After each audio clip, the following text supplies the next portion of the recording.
نہیں ہے۔ لہذا ایسا شخص جو قرآن کریم کا انکار کرے، قرآن کریم کی آیت کو نکالنے کی بات کرے، تحریف کی باتیں کرے، ایسا شخص دائرہ اسلام سے خارج ہے اور کافر ہے۔ بہت بہت شکریہ۔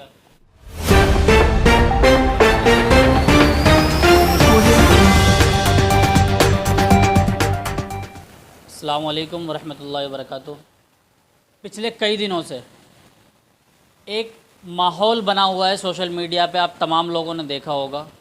میں اپنے تمام درشکوں کو وہ بات پہنچانے کے لیے اور اس کی حقیقت کیا ہے وہ پہنچانے کے لیے آج میں پہنچا ہوں مفتی ابوالفضل صاحب، جو سیکٹر 63 نوئیڈا کی مدینہ مسجد کے امام ہیں، اور میں ان سے اس کی گفتگو کروں گا کہ جو وسیم رضوی نے ایک بیان دیا ہے اور اس بیان کے پیچھے کی کیا حقیقت ہے، بلکہ انہوں نے لکھت میں ایک پیٹیشن جو ہے وہ سپریم کورٹ کے اندر داخل کی ہے کہ قرآن مجید کی 26 آیتوں کو ہٹا دیا جائے قرآن پاک سے۔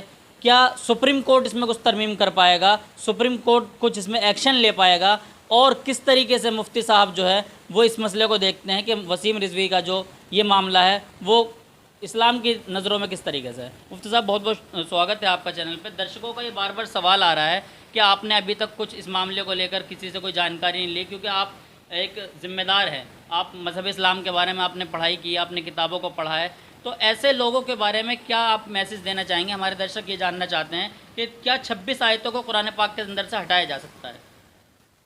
دیکھیے، قرآن کریم کا مسئلہ جو ہے، قرآن کریم کو بدلے جانے کا مسئلہ، قرآن کریم کے تحریف کیے جانے کا مسئلہ، اور بھی بہت سے اعتراض ہیں قرآن پہ لوگ کرتے ہیں اور قرآن کریم کو مشکوک بنانے کی کوشش کرتے ہیں۔ یہ کوشش جو پہلے سے بھی چلی آئی ہے اور آج بھی دشمنان اسلام جو ہے اس طرح کی کوششیں کر رہے ہیں۔ لیکن جہاں تک یہ مسئلہ ہے، یہ اس کی کوئی حقیقت نہیں ہے کہ قرآن کریم میں تبدیلی کی جائے۔ قرآن کریم ایک ایسی کتاب ہے جس کو اللہ تبارک و تعالیٰ نے نازل کیا، اور نازل کرنے کے بعد اللہ تعالیٰ نے اس کی حفاظت کی ذمہ داری بھی لے لی۔ قرآن میں اللہ تعالیٰ نے فرمایا خود، انا نحن نزلنا الذکر وانا لہ لحافظون، کہ ہم نے اس ذکر کو، قرآن کریم کو نازل کیا اور ہم ہی اس کی حفاظت کرنے والے ہیں۔ اللہ تعالیٰ نے اس کی حفاظت کی ذمہ داری لی ہے۔ کتابیں قرآن کریم سے پہلے اور بھی آئی ہیں، توریت بھی اللہ تعالیٰ کی کتاب ہے، انجیل بھی، اور بہت ساری صحیفے بھی جو پہلے شریعتیں آئی ہیں، لیکن اللہ تعالیٰ نے ان کی حفاظت کی ذمہ داری نہیں لی اور ان میں تحریف بھی ہوئی ہے۔ آپ حضرات جانتے ہیں کہ توریت میں بھی بدل دی یہودیوں نے، اسی طریقے سے انجیل کو بھی عیسائیوں نے بدل دیا، اور حقیقی جو کتابیں تھیں وہ آج موجود نہیں ہیں۔ لیکن قرآن کریم جو جیسا اللہ کے رسول پر آج سے 1400 سال پہلے، 1450 سال پہلے نازل ہوا تھا، وہی قرآن کریم آج بھی ہے، کیونکہ اس کی ذمہ داری اللہ تعالیٰ نے لی ہے، کسی قسم کی تحریف اس میں نہیں کی جا سکتی ہے۔ دوسری بات یہ ہے کہ اللہ تعالیٰ نے قرآن کریم میں جگہ جگہ فرمایا ہے کہ یہ قرآن کریم جو ہمارے پاس ہے، یہ تو ہمارے پاس ایک قسم کی فوٹو کاپی ہے، نقل ہے ایک طرح کی۔ حقیقی قرآن کریم اللہ تبارک و تعالیٰ کے پاس موجود ہے۔ قرآن کریم میں اللہ تعالیٰ نے سورہ بروج کے اندر کہا ہے، بل هو قرآن مجید فی لوح محفوظ، کہ یہ قرآن کریم ہے اور یہ لوح محفوظ کے اندر ہے۔ اسی طریقے سے ایک جگہ کہا ہے اللہ تعالیٰ نے کہ انہ فی ام الکتاب، کہ یہ قرآن کریم ام الکتاب میں ہے، اور وہ ام الکتاب کہاں؟ لدینا، جو ہمارے پاس ہے، جس کو لوح محفوظ کہتے ہیں۔ تو یہ قرآن کریم اللہ تعالیٰ کے پاس محفوظ ہے، اور اس میں کسی قسم کی، جس طریقے سے لوح محفوظ میں تو محفوظ ہے، اللہ تبارک و تعالیٰ کے پاس ہے، وہاں سے جبرائیل علیہ السلام نقل کر کے لے کر کے آئے ہیں، جبرائیل علیہ السلام کے بعد اللہ کے رسول نے ہمیں پہنچایا ہے۔ یہ ایسے واسطے، دو واسطوں سے ہم تک پہنچا ہے، ان میں کسی قسم کی ذرہ برابر تبدیلی کی، اسی طریقے سے تحریف کی کوئی گنجائش نہیں ہے۔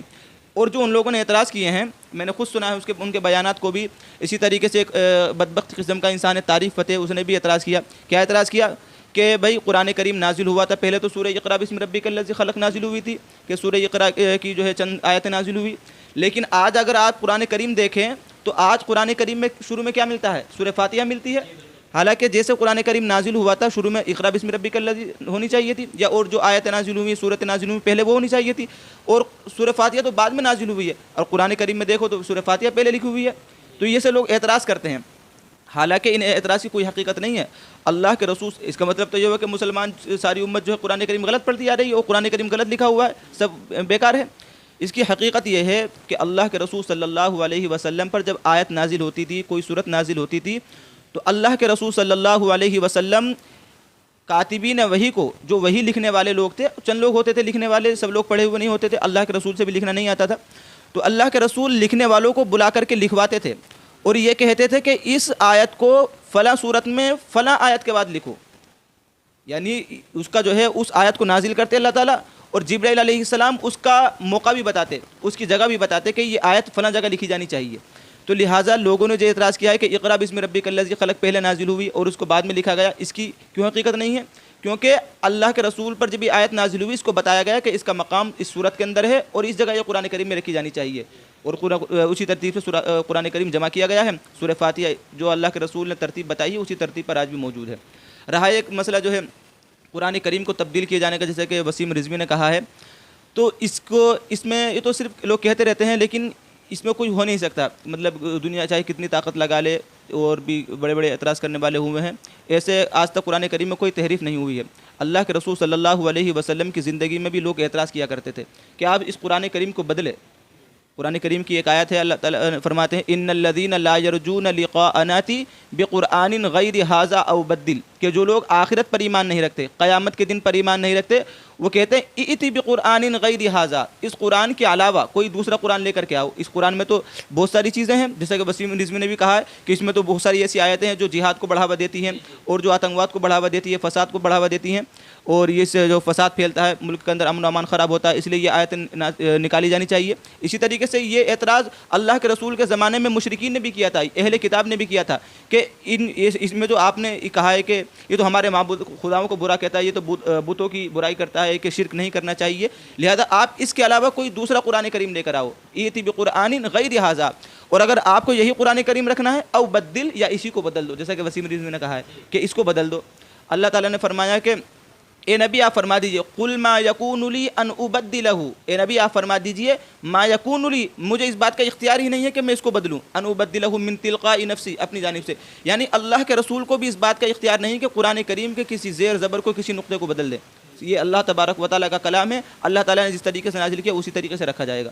تو لہٰذا اس طرح کا اعتراض کرنا یہ قرآن کریم کی روح سے بھی غلط ہے اور اس میں کسی قسم کی تبدیل ہو ہی نہیں سکتی. اللہ تعالیٰ نے اس کو جامع بنا دیا.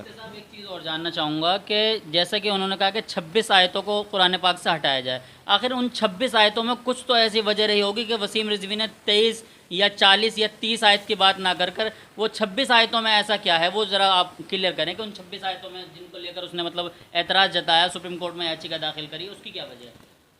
دیکھیے وہ جو آیتیں ہیں وہ جہاد سے متعلق ہیں جی اور جہاد اسلام کا ایک عظیم رکن ہے، اس کا انکار نہیں کیا جا سکتا. لوگ آج تعبیریں کرتے ہیں کہ جہاد نہیں ہے اسلام میں، جہاد فلاں صورتحال ہے، اس طریقے سے جہاد ہوتا ہے، نفس کے خلاف جہاد کرنا چاہیے، وہ بھی جہاد ہے. لیکن حقیقی جہاد جو میدان کارزار میں آ کر کے لڑنا، یہ بھی جہاد اسلام کا عظیم رکن ہے، یہ اسلام کے اندر ہے اور یہ ان کی تعلیم بھی قرآن کریم میں ہے. لیکن ان کو نکال دینا، اور ان لوگوں نے اعتراض کیوں کیا، ان میں یہ بات آئی ہے کہ مشرکین کا قتل کرو، کافروں کو قتل کرو، اس طرح کے ان میں ہے. لیکن اصل آپ اعتراض کرنے سے پہلے کسی چیز کو سمجھنا چاہیے، قرآن کریم کو ان آیتوں کی حقیقت کو سمجھنا چاہیے کہ وہ کس موقع پر نازل ہوئی اور ان میں کیا چیز سمجھائی گئی ہے. ایک ہندو ہی ہیں، ایک پنڈت قسم کے انسان ہیں، ان کی ویڈیو خود میں نے بھی شیئر کی ہے اپنی سوشل میڈیا پر، اسی طریقے سے فیس بک پر. وہ کہہ رہے ہیں کہ میں خود اعتراض کیا کرتا تھا قرآن کریم پر، اور مجھے اعتراض تھا کہ یہ تو جہاد کو بڑھاوا دے رہا ہے، یہ تو آتنکواد کو بڑھاوا دینے والی کتاب ہے. لیکن جب میں نے اس کی تحقیقات کی تو مجھے معلوم ہوا کہ یہ تو فلاں موقع پر نازل ہوئی ہے. یعنی جیسے مثال کے طور پر جنگ ہو رہی ہے، سامنے کافروں کا لشکر ہے یا مشرکین کا لشکر ہے، ادھر مومنین کا لشکر ہے، تو اس وقت یہ کہا گیا ہے کہ جس طریقے سے یہ تم سے قتل کر رہے ہیں، قتال کر رہے ہیں، اسی طریقے سے آپ ان سے بھی قتال کرو. تو مقابلہ کرنے کے لیے کہا جا رہا ہے، یہ نہیں کہا جا رہا ہے کہ تم ہاتھ پہ ہاتھ دھرے بیٹھے رہو یا تم پیچھے بھاگ جاؤ. تو ہر آیت کا جو ہے مطلب ہے اور اس کا پس منظر ہے، کس واقعے کے تحت وہ نازل ہوئی ہے. لہذا اس واقعے کو سمجھنا چاہیے. جب اس واقعے کو سمجھیں گے، اس آیت کو اچھی طریقے سے تفسیر کے ساتھ سمجھیں گے، کسی عالم سے سمجھیں گے جو قرآن کریم کو اچھی طریقے سے سمجھنے والا ہے، تو تمام اعتراض اس قسم کے ختم ہو جائیں گے. نہیں، جیسے کہ وہ جہاد کی باتیں ہیں تو جہاد پر بار بار اس طریقے سے الزام اٹھائے جا رہے ہیں، تو لیکن جہاد کا جو یہ معاملہ ہے بار بار آتا ہے کہ جہاد جو ہے وہ اسلام کہتا ہے، جہاد اسلام کہتا ہے. تو جہاد جو اسلام نے کہا ہے وہ کس موقع پر کہا ہے؟ اس طرح کی جو بہت ساری باتیں جو ہے قرآن پاک کے اندر آیا ہے، تو اس چیز کو آخر علماء جو ہے کب کلیئر کیوں نہیں کرتے کہ بھائی جیسا وسیم رضوی نے اعتراض جتایا تو اس کے خلاف بہت سارے علماء نے پروٹیسٹ کرنا شروع کر دیا، بہت سارے علماء جو اکٹھے ہو گئے. لیکن وسیم رضوی کو ساتھ میں بیٹھا کر ان سے یہ کلیئرفائی کرے جا کہ بھائی آپ جو وہاں پر جا رہے ہیں آپ ہم سے کلیئر کریں کہ کیا معاملہ ہے. تو اس پہ علماء آخر آگے بڑھ کے اس کا کیوں نہیں وہ کر رہے ہیں کہ بھائی وسیم رضوی سے بات کی جائے اس معاملے میں، کہ آپ سپریم کورٹ کیوں جا رہے ہیں؟ پہلے علماء سے کلیئرفائی کریں اگر آپ کو اس چیز کا علم نہیں ہے تو. دیکھیے، آدمی جب سمجھنے کی کوشش کرے اور بات کو ماننے والا اس کے اندر مادہ ہو تو تب آدمی کو سمجھایا بھی جائے نا. بہت سے ایسے غیر مسلم بھی ہے جنہوں نے اعتراضات کیے تھے، جیسے میں نے ابھی آپ کو واقعہ بتایا. تو وہ جب سمجھنے کی کوشش کرتے ہیں تو ان کو سمجھایا بھی جاتا ہے. اور ایسے آج بھی ہیں بہت سے لوگ جو اسلام کی تعلیمات کو سمجھتے ہیں، جن کو اعتراضات ہے، لیکن جب ان کو سمجھایا گیا تو وہ سمجھ کر کے وہ بات مان لی. جہاں تک وسیم رضوی کا تعلق ہے، آپ حضرات نے نیوز چینل والوں نے سب دکھاتے ہیں کہ اس کا شروع ہی سے مسئلہ اسلام کے خلاف، قرآن کریم کے خلاف اور مسلمانوں کے خلاف رہا ہے.